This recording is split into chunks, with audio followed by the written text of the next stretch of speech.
What was your evolution from operator to deal maker, and what skills matter most at that stage or at each stage when you're going through that? Yeah, so people are looking, especially investors, are looking for certainty. They're looking for certainty. Now, I don't mean deal certainty, that too, but they're looking for certainty in you and your plan. So in other words, Mhm. if you're, if you're raising capital and you're looking for the investor to validate your assumptions and validate your transaction, you've already lost because the investor's not there to coach you through your deal. I mean, unless you're looking for like a mentor style relationship, that's different. That's fine. But when you meet with an LP, if you haven't laid out the different scenarios and situations that fit within what you're trying to accomplish for them ahead of time, then you're already behind the eight ball.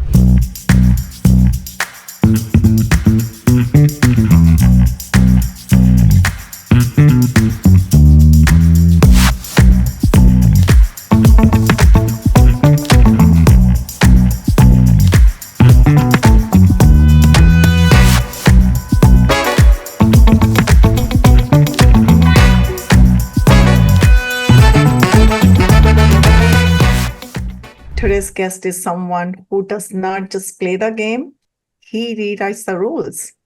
This is a special one.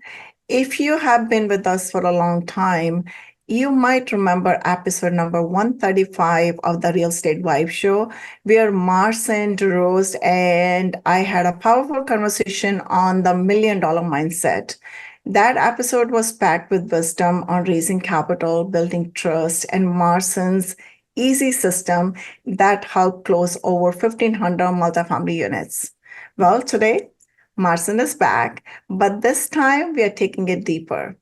Marcin is a nine-figure capital raiser, branding strategist, and a managing partner of M1 Real Capital. He has raised multiple eight-figure funds, invested through volatile markets, and helped countless entrepreneurs unlock their unfair advantage. The unique brand positioning that makes capital deals and opportunity chase them. Welcome, Marcin, to the Wealth Vibe Show. Hey, it's good to be here. Thank you, Vinky. Appreciate it. Yeah, super excited to be here with you again. And today our topic is the unfair advantage, how Marcin raised nine figures and built a magnetic brand. So, Marcin, you have raised an eight-figure fund in the aftermath of 2008 crash. Take us back to that moment. What were you seeing that others didn't see at the time, or how did you build the confidence to take that leap? Yeah, sure. So I appreciate the opportunity. And just for context, so back in some people maybe in this audience weren't in the real estate or syndication space back in '07, '08, but maybe you saw people losing their homes or losing their jobs or their businesses. But that was a really interesting time to start. So I literally started in that business back in '07. I was recruited by a private equity firm, and our client was Ken McRoy with MC Companies. So a little more context there. We were a Canadian company, and Ken had actually come up to Canada, and he was smart. He was just this brilliant man. I'm lucky to call him a mentor to this day. Actually, he came up to Canada, and his thesis was, hey, the Canadian dollar is worth more because the U.S. dollar crashed. And we didn't have the correction in Canada the US had. So he came up to Canada. We made him into a client, and we ended up raising about $300 million for him from like '07, '08, and '09.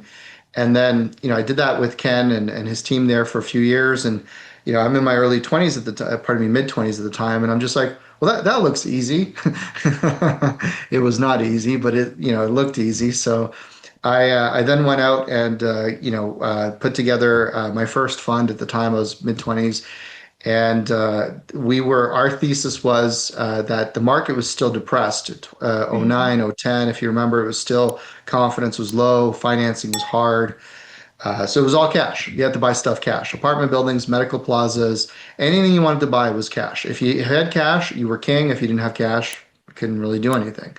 So my partners, I went out and I put an operating team together, and we identified medical plazas because medical plazas like obstetricians, prosthetic limb manufacturers, anybody that was getting like retail side, anybody that was getting like paid by Medicaid, Medicare, their checks were still flowing.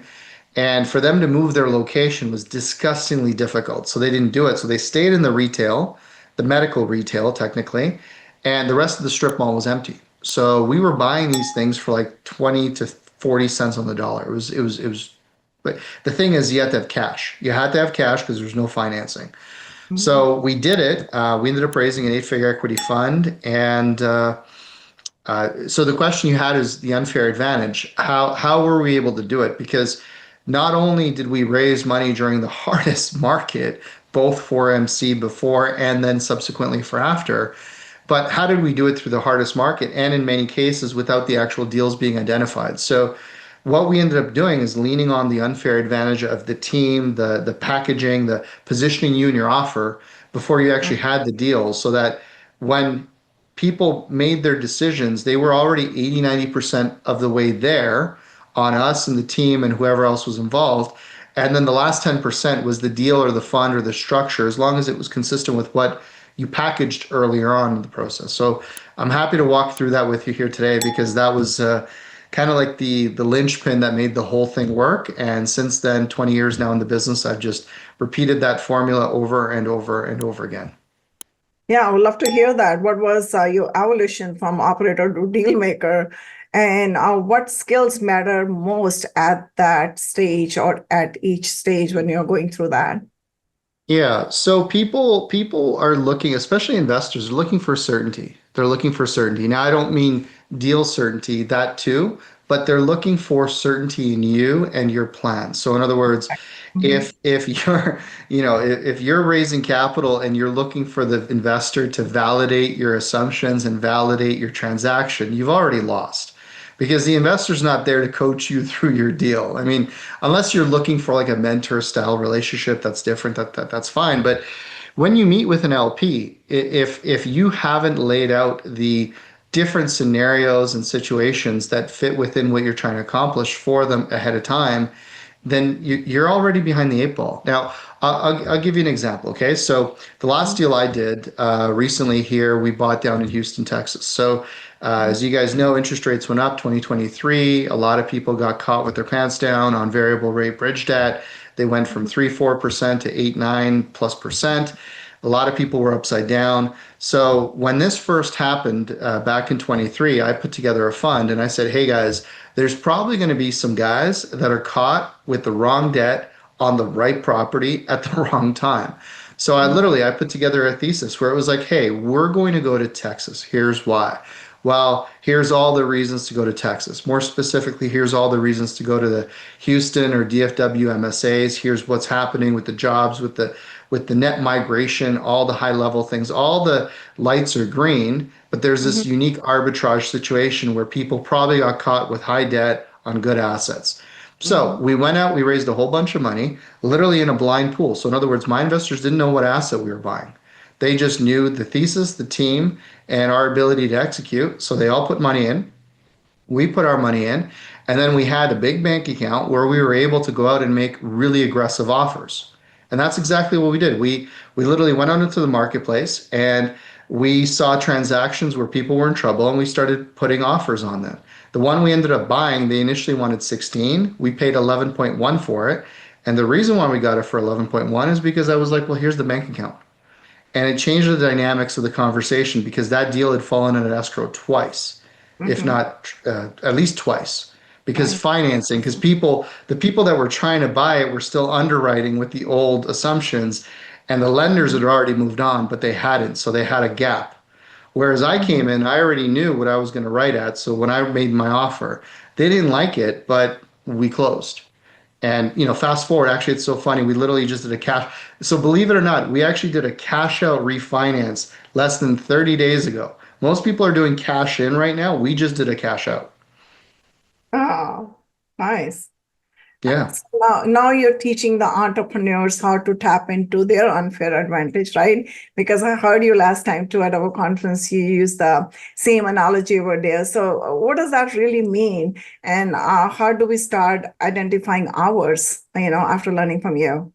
Yeah, so you know that you've got your unfair advantage dialed in when people are showing up to meetings with you, not thinking if they're going to work with you or invest with you, but it's just a matter of when and how much. And as soon as they get clear in their mind on that distinction, so they're not, and you've had this where you've probably met with people and you're like, man, I just want to do business with her, or I just want to do business with him. Like I want proximity to X person, right? And that's really an edification of you being clear on what your unfair advantage is and really leaning into it. Now, if you're sitting there and you're like, okay, so how do I do this in my world? Let me give you guys a mental framework around it.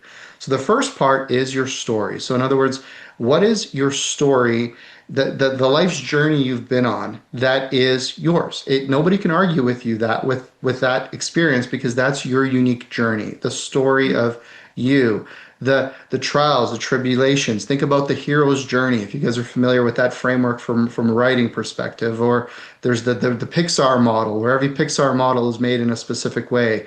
You know, once upon a time this, then this, but because of this, then this. Like, think about what your story is and what's unique in the journey that you've been on. Then take your story and think about, okay, well, what do I believe in and why as a person at like a core level? Like, what are my beliefs? What are my whys? What are the things that drive me because of the story? So as an example, for example, I was born in a communist country. Okay, my dad got arrested for smuggling corn with a C, in case anyone Mhm. missed that, and into Poland. That's where we're from. And because he got arrested, him and my mom had a hard decision to make. They had to essentially decide whether they were going to let my dad go to prison for 10 years or if they were going to make a run for it. So they made a run for it. I was a few months old at the time. They left me at home with my grandparents, and my parents left. So that shaped me because I didn't see my parents till I was 4, and there's a whole story around that. Then we ended up in Mhm. North America. My dad was a master trained mechanic, ran businesses. He was pushing a broom at an Audi dealership just to put food on the table initially. Eventually, he ended up doing all kinds of things. My mom was as a pharmacist. She was done pharmacology. She was done the schooling. She ended up working at a thrift store because none of those things transferred. So when we came, it was a very different life. And maybe some people relate to that. But because I saw that as a kid, I grew up with the mentality of there is no plan B. Like everything you do has to work and you work it until it works. And so this is my story and my why combined. And between those two things, I've given you 3 minutes, but I'm giving you context over who I am, what I believe in. Am I capable? Am I dependable? Can you rely on me? Am I trustworthy? Can you relate to me? There's all these different subtleties that I'm intentionally sharing with you in a very particular way. It's true, it's my version of my life, but it also makes it easy for you to be like, potentially, hopefully, you're like, that guy's investable. She's investable.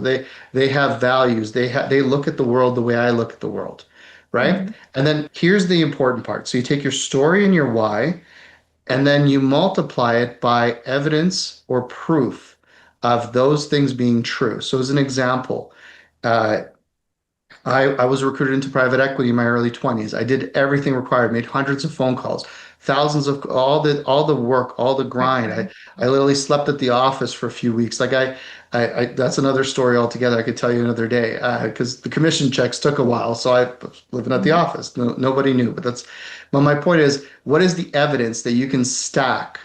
Now, if you're newer, your evidence is just sheer grit and effort and just sweat equity, which is what it was for me 20 years ago. Today, my evidence is I've raised multiple 9 figures, I've done multiple funds, here are the people I've worked with, here's what I've done. Evidence, evidence, evidence. So your unfair advantage starts with your story, with your why, combined, that's the baseline. And then the multiplier of that is the evidence that you can keep stacking onto that. And the more you build your unfair advantage out over a period of time, the more magnetic you will be, the more people will be drawn to you, regardless of if you're buying multifamily in North Carolina, if you're doing storage in Vegas. The vehicle is kind of secondary, but they're buying into you first. I agree 100% on that. And that grit that gave you confidence and all the hard work. Now people don't even know. They just see you as like Marcin today, right? So successful. So it's like years of experience or a long story that brought you here. So how did you first learn about these wealth building strategies? Because you landed at the right place, maybe at the right time in early 20s. And for a lot of people, they struggle, like they go to 50, 40, 50, and then they realize, oh my God, I should have learned some wealth building strategies early on. I just wasted 20 years in the corporate world without knowing how to make money or how to make my money work for me. Yeah, well, and for context, if you spend 10, 20 years in the corporate world, I don't think you wasted your time. I think you've just prepared yourself for the next step, right? I mean, everything happens for a reason. For And a reason. Mhm. ultimately, I mean, yourself, you have the corporate background, and because of Yes, that, you 20 have a years. unique out, yeah, and you now have a very unique vantage point from which you can, Mhm. draw from experiences that make you capable in what you do today, right? So I don't think there's any waste. I just think after you know I think, better, you're up. I'm sorry to cut you. What I meant to say was more like it's like a hard transition for most people coming from the corporate world and stepping into entrepreneurship, right? I see. Yeah. Well, and it doesn't have to be. I think where people feel like things are hard is maybe where they have misaligned expectations, or so they Mhm. like I'll give you an example within so we have two main businesses. I have M1 Real Capital where we have our funds, we acquire businesses and real estate and things like this. And then I have M1 Inner Circle, which is the where we help our clients install a capital raising system within their business based on what we know works. And when some people come to us here, and we have different tiers for our clients technically based on where they're at, and most specifically with people that are very successful, maybe in a corporate world, or maybe they work for someone else where parts of the mousetrap are already built out. And sometimes you take that for granted, and when you leave and you venture into your own thing, that entire infrastructure that existed there is no longer available to you when you go out on your own. So that initial piece is a shock to the system. And if that's what you mean, then I agree with you 100%. I There is think a that's, shock.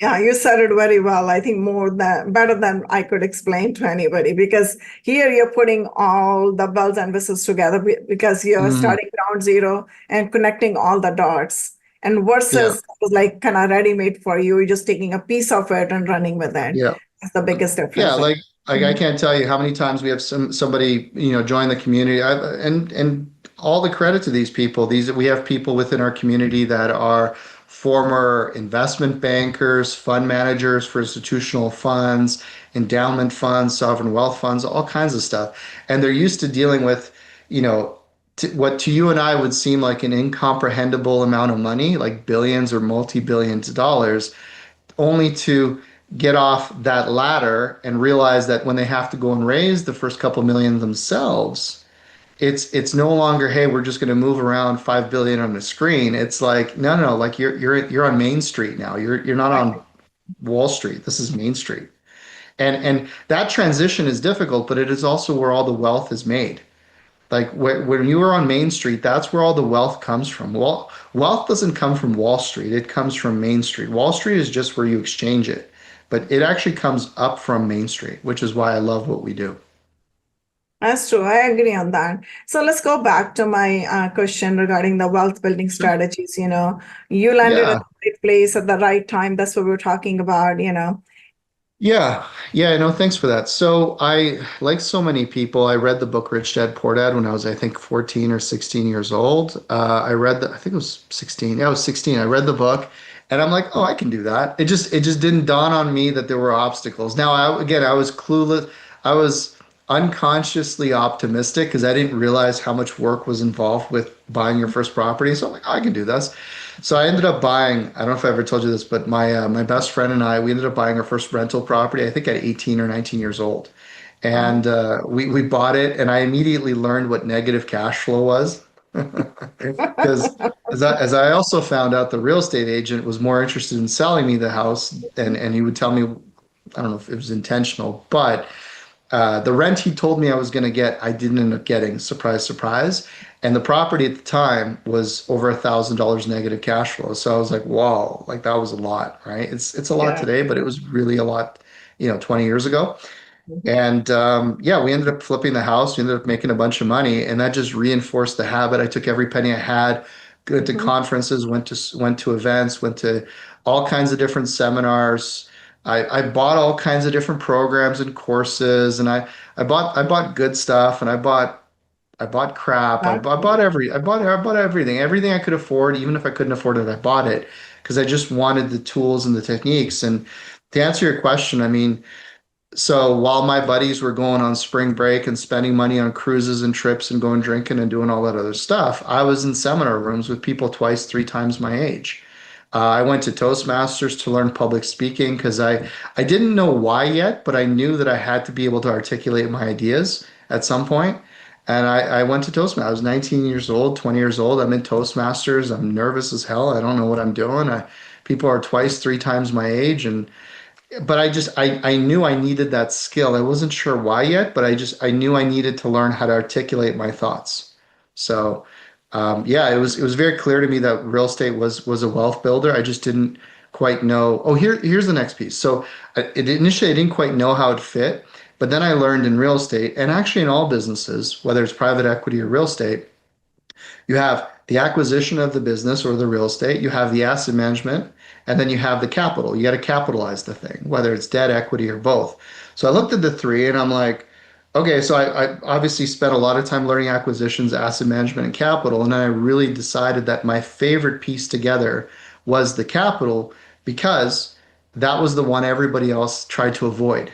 So I like to do the hard thing because if you can do the hard thing eat well, then you're disproportionately valuable.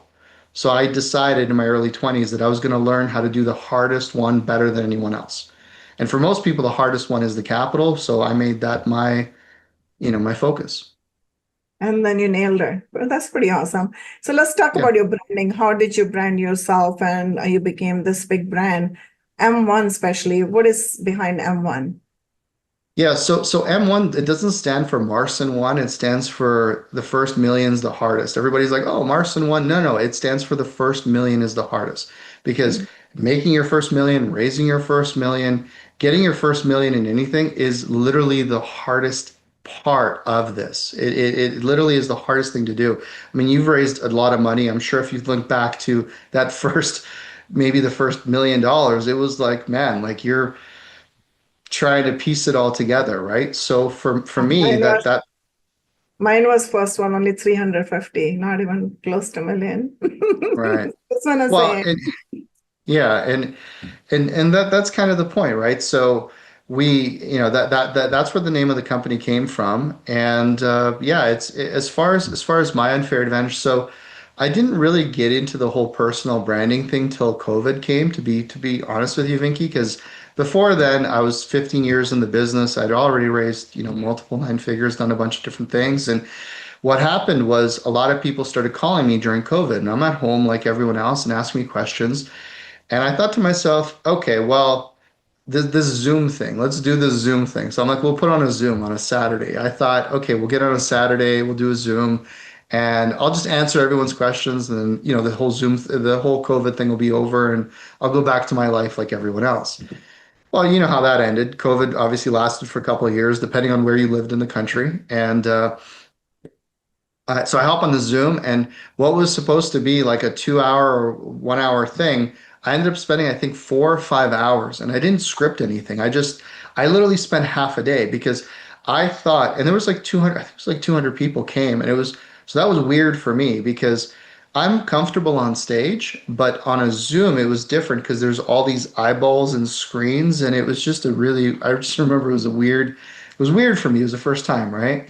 But we did it, answered a bunch of questions, and I was there for like half the day. We took a break for lunch. I ended up coming back and then people kept following up with me, and I just eventually I was like, look, like I'm happy to help you guys, but that's where I ended up creating the inner circle because it was like I found that like anything else in life, whether I go to a conference or whether I go to an event, the more someone is committed to it in time and money and like just clarity, the better results they get because the more they value the thing that they're paying attention to. Do you know what I mean?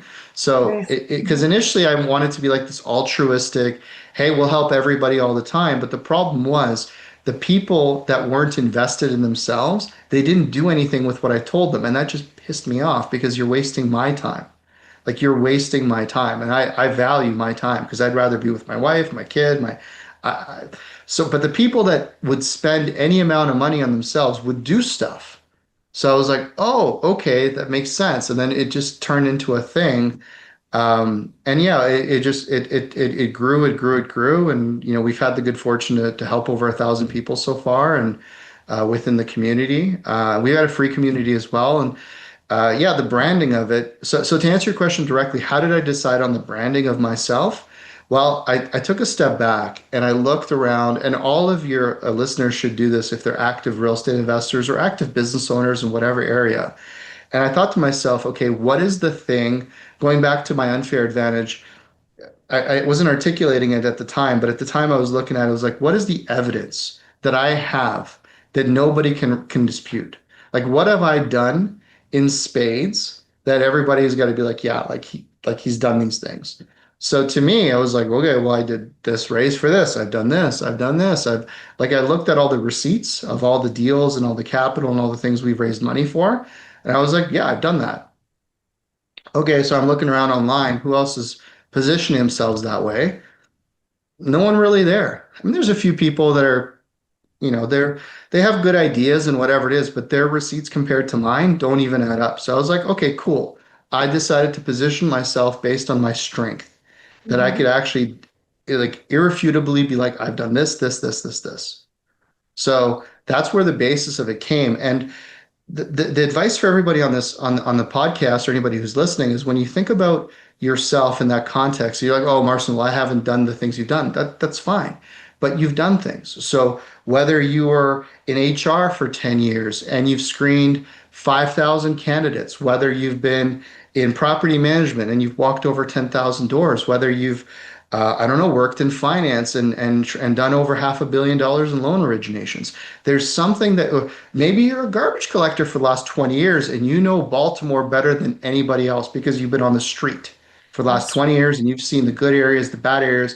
Maybe you've been a teacher and you've worked with challenged children, and maybe that helped you learn temperament and patience all of every single person has something that they have done exceptionally better than anyone else, and they have the receipts to back it up. So my point is figure out what that is for you. And again, whether you own a trucking company, whether you're a principal in a high school, whether you worked in IT, corporate consulting, whatever it is, you've done something, and figure out what those tangible receipts are, whether they're hard skills like, hey, I've done over $500 million in loan originations, or whether they're soft skills like, because I worked in the inner city, dispute resolution, conflict resolution, negotiations, that was, we were able to manage to help 500, troubled youth into da da da da da. Like all of you have something that makes you uniquely qualified and positioned to to prepare you for that next step. So now, then, if you want to parlay that into real estate, do you want to parlay that into the capital side, the asset management side, or the acquisition side? Well, it depends on you. It depends on your skill, and depends on your next step. But that is the simplest way I know how to communicate how to identify and position your unfair advantage. That's true, and I agree on that because that reflects in your personal branding. Because Yeah, you need to find out who you are, where you're coming from, what your expertise is, and that should reflect in your branding and positioning. Branding is not just the colors or getting a logo or giving yourself a name, like Loomba Investment Group or M1, just getting a catchy or attention-grabbing name is just your brand. Your brand should be you, your story, your unfair yeah. advantage, right? Yeah, I mean, it's funny because so many people when they come into our community, whether they're new or established, they're worried about, well, what do I call the company? What should the logo look like? And first thing I do, honestly, if I just go on GoDaddy and I see if their domain is available. So if their name is, for example, John Smith, I do it in front of them. I go johnsmith.com. I go, oh. You don't own, it's not John Smith. John Smith was that Right. was definitely taken. But like, for example, Vinky Loomba, like is the vinkyloomba.com, is that one taken? Okay, great. So if you don't personally first brand yourself, like nobody cares about your company. Like I can't tell you how many times I've had investors text or call and be like, "Hey, do I write the check to you?" No, no, no, no, no. You write it to 123 LLC, whatever it is, right? Because ultimately in their mind, they're writing. I know it's not the case, but they've bought into you Right. first. You first. Uh-huh. right? So positioning yourself and branding yourself is incredibly important. Now, I'm not saying you have to be a guru or some big speaker or person, but let's face it, in the age of today, what is the first thing you do when you meet somebody? You Google them, or maybe you go to ChatGPT and go, "Hey, tell me about this person," So true. right? And that's your So business card in itself, you know. You don't need the old-fashioned business cards anymore these days.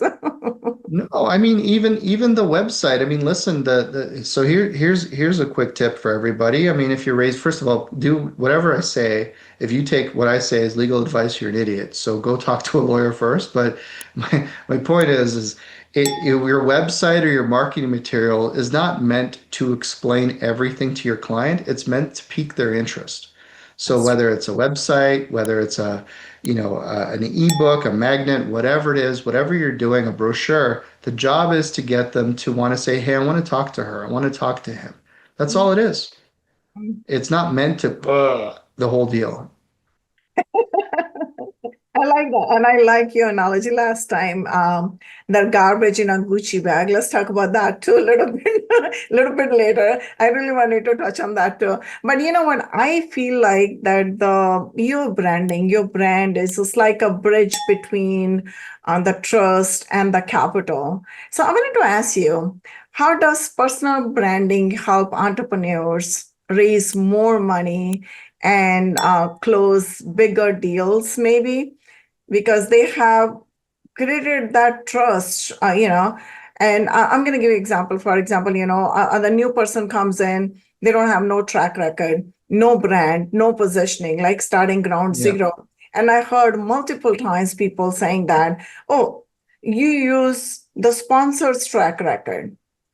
And I just feel like not comfortable with that, because that's not your track record, because you're coming in as a capital raiser maybe in the game.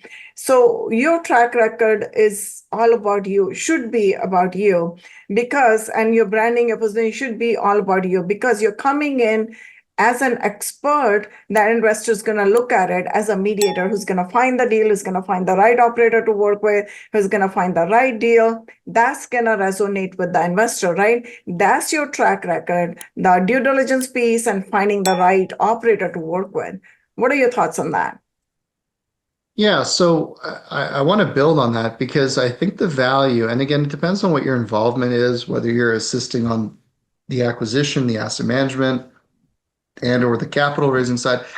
I think it's important that if you're working with partners that have brought the deal or whatever it is, I think you need to be able to articulate what your process looks like and what your mission team and values are and how what that transaction is aligns with your world because that actually shows foresight. It shows that you've actually thought things through and you're Exactly. consciously looking for those types of things. So it kind of sounds like that's kind of what you're saying. And if you can so as an example, I mean, we're going to be launching another fund here going into the fall, and one of my things is we're going to be working with best in class operators. Here's how I define best in class operator. Boom, boom, boom, boom, boom. Here are the things that I value in a relationship, and then here's how I structure our deals for the benefit of our LPs. Co-invest, we do this, all the different things that we look for. And if you have that as a backdrop to how your business operates, then that is part of your identity, your unfair advantage, your packaging, what makes you unique and different. And then because of these things, that's why we're working with this group, or that's why we've brought these guys in house, or that's why this, or but you have to have that clear, you have to be able to clearly articulate that and not have the deal as the crutch or the fund as the crutch. Now, again, from a compliance standpoint, make sure you guys structure yourselves correctly so you can have liberties with these things. But my point is that most people have bought into you and your thesis before they actually see the deal. And actually, maybe Vicky, you can comment on this as well. The people that come in and they're just like, well, your brochure says 17% or 18%.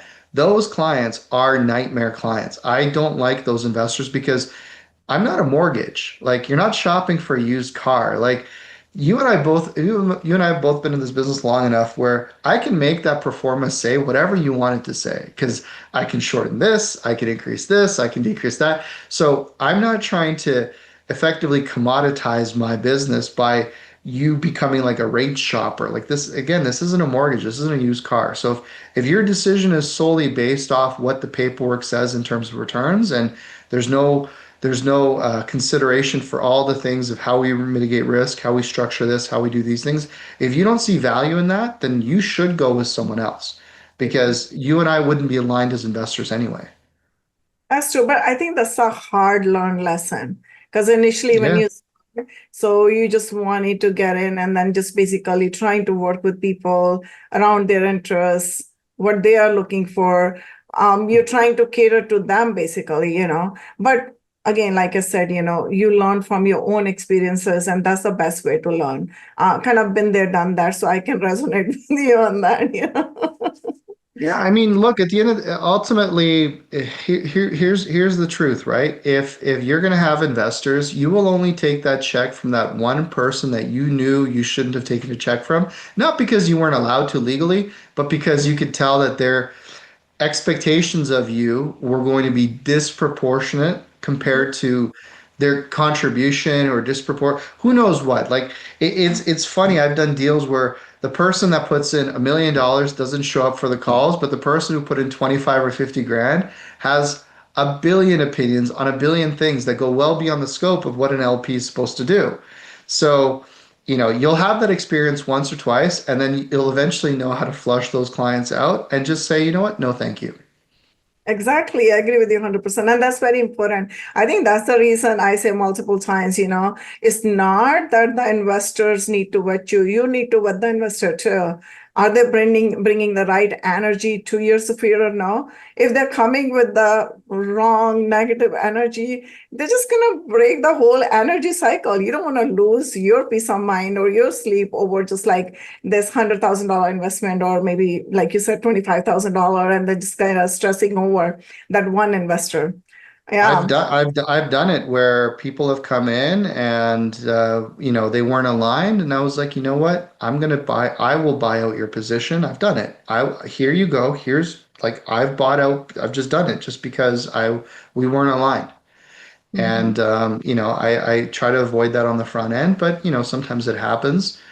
And yeah, look, I mean, what ends up here's a good framework for those people that are actively raising capital. You need to be looking at it in the context of a marriage. It's two-sided because you're not just taking their money for like 6 months or a year. You're together for 3 years, 5 years, 10 years, whatever it is. So you need to look at that person like somebody that you have to deal with on a consistent basis. Do you want to talk to this person? Do you want to stay in touch with them? Do you want them to have the ability to call on you? Because there's certain types of people you just may not get along with, and there's nothing wrong with that. So having the ability to think about it in the context of yes, they're reviewing you to see if they want to work with you, but you also need to be reviewing them in that same perspective. So number one, you don't appear needy because you're also interviewing them to make sure they're fit. And number two, you're actually potentially dodging a bullet. That's true. I agree with you. So let's talk about today's market with the high interest rates and economic shifts.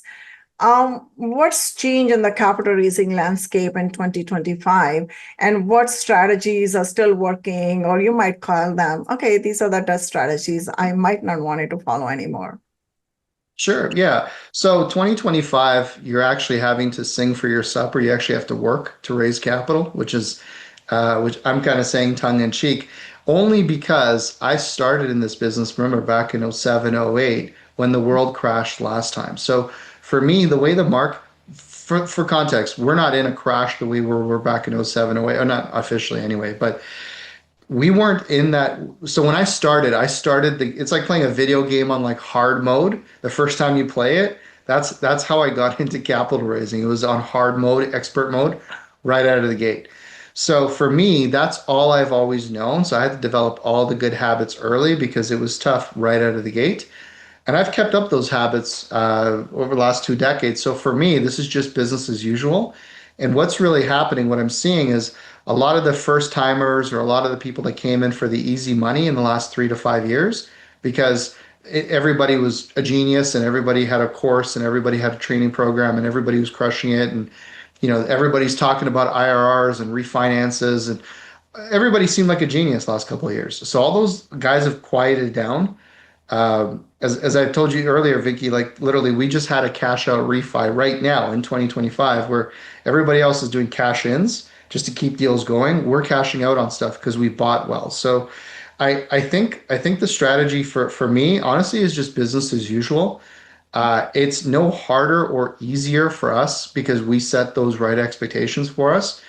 Um, if anything, if the market gets worse, depending on what Trump does with Powell, and who knows where that's going to go, but if the market gets worse, we'll do better with our commitments and dry powder because that'll just reiterate the narrative of being able to tie back to to my unfair advantage, my story, my proof, my receipts, how we've done in the past, how we see opportunities.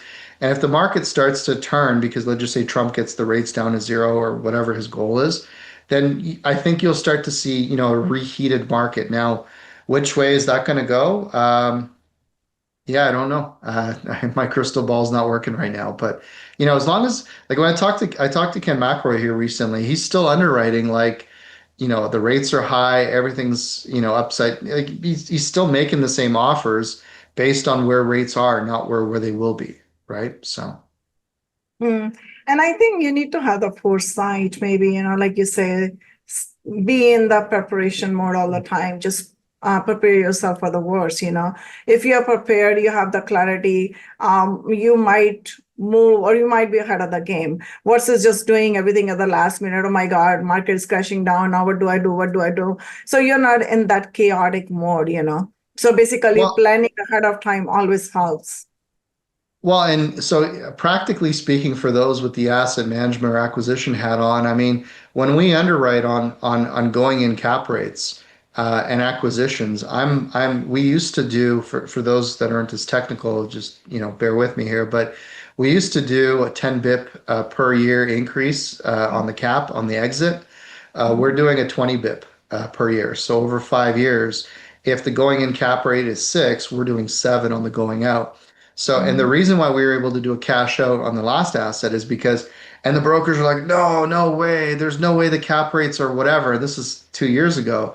And sure enough, the exit cap that we built in was pretty close to where the cap rates are because I front loaded you understand? So I had my exit and that's how I got to the price I got to. And that's why we were still able to do a cash out refi because I Mhm. had already modeled that in. Actually, I think we did better than my point is because we built that in. So today I'm still building in those headwinds. Operating expenses, Ken McElroy beat this into my head that you really need to beat up operating expenses, adjust that. Rent growth, basically non-existent at this point in your performance. So gone are the days, I remember, you probably see this too, where people used to build in 5% per year as rent growth into their performa. Well, man, I can make the IRRs dance for you if you want with 5% rent growth, but that's not real. That's not actually happening.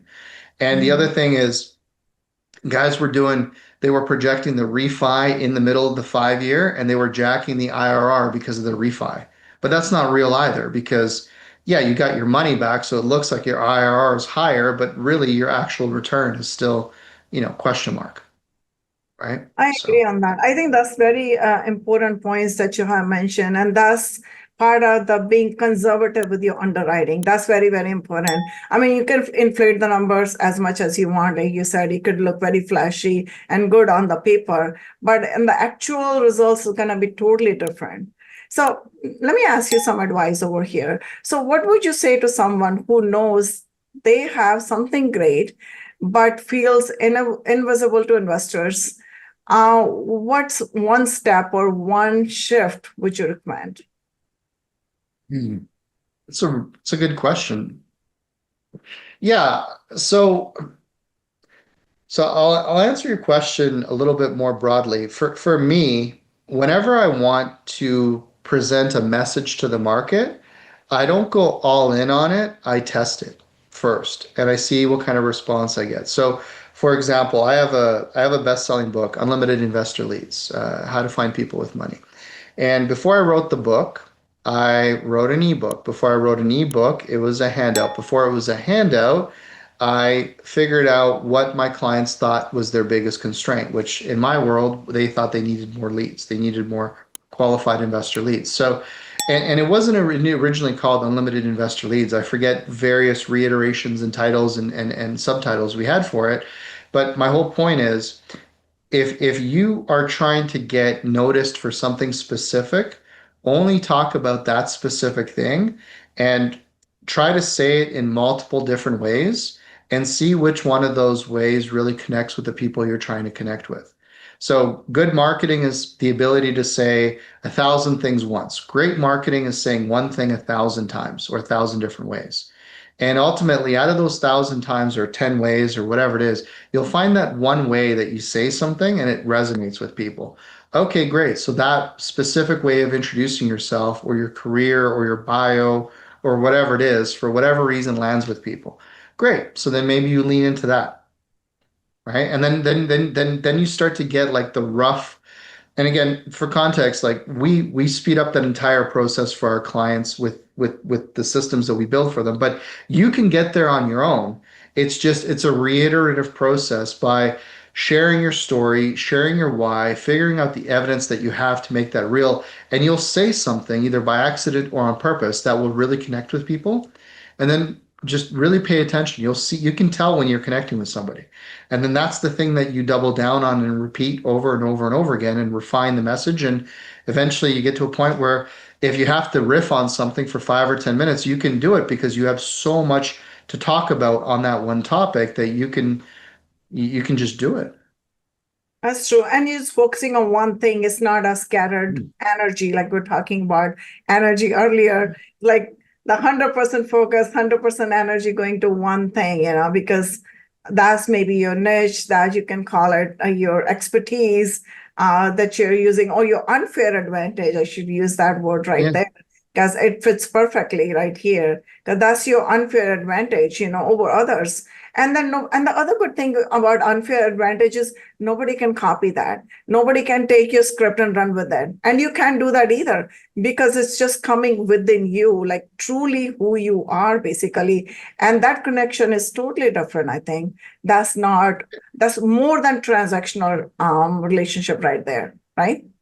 And it's a personal connection. I mean, and look, people are like, well, sometimes they say things to me like, well, if this is so great, why are you teaching it? I go, because I don't believe in scarcity. Like I genuinely don't believe in scarcity. If you want more of something, give it away. Give, Exactly. if you want more love, give love. If you want more capital, give capital. If you like, if you want more knowledge, give more knowledge. Like whatever it is that you want, that's my personal belief is if you want more of something, you give it, and then it's I don't know, law of reciprocity. It's always been the way I've operated over 20 years, and it's served me well, and it's kind of the way I think about it. I also don't think there are any secrets or any hacks. I think there's just a few frameworks, mental models, and Exactly. just being around the right people to be able to do the right things, in the right order. That's really what it is. Yeah, you said it very wisely. I love that. And then giving is, I think that's the key right here. I heard this multiple times from the very childhood. My mom used to say that too all the time. The more you give, the more you get back. She used to say that and my husband says the same thing. When you give out, you get 10 folds back. So we're seeing that already with you, Marcin. So this brings us to our rapid fire round. I'm going to ask you 5 questions. You're going to answer it in one word or one sentence. We're going to go very rapidly. So whatever comes to your mind first, no right or wrong questions or no right or wrong answers. Are you ready? Let's do it. Okay. One word that defines your leadership style. One word. Uh, I'm trying to say like front lines. I guess that's 2 words, but I like to be on the front lines. I like that. So best deal you almost didn't do. Best deal I almost didn't do. Actually, the one I was literally telling you about, I walked away from that deal half a dozen times, and Mhm. I was 3 minutes away from losing it on paper because But yeah, I almost didn't do it. That's good. Favorite way to reset when the pressure is on? Lift heavy things. Oh, that's a good one. I Um, like to lift heavy things. I go to the gym, I lift heavy things, and I feel much better. Push your limits, basically, right? I like that. One branding mistake you see over and over again. People lead with the deal. They all lead with the deal. They think that the deal is the reason why somebody's going to write a check. I agree on that. Wealth in one sentence. Options. That's a good one. Marcin, this was like literally a masterclass in itself. From the deals you have done to the mindset you have built, it's clear that wealth isn't about numbers, it's about positioning, presence, and people. So, where can people reach out to you and learn more about your work and also what you're doing with M1? Yeah, well, I mean, the best way is my website, marcindrozdz.com. We've really started doubling down on YouTube, long form content. So if you can support me there, Real Marcin Drozdz, I think that's the YouTube handle there. Instagram, Real Marcin Drozdz. And yeah, as you can see, we got the studio set up here. So we're starting to create a lot of long form value content for our clients and people that just want to learn about scaling and raising capital. So those are the best ways.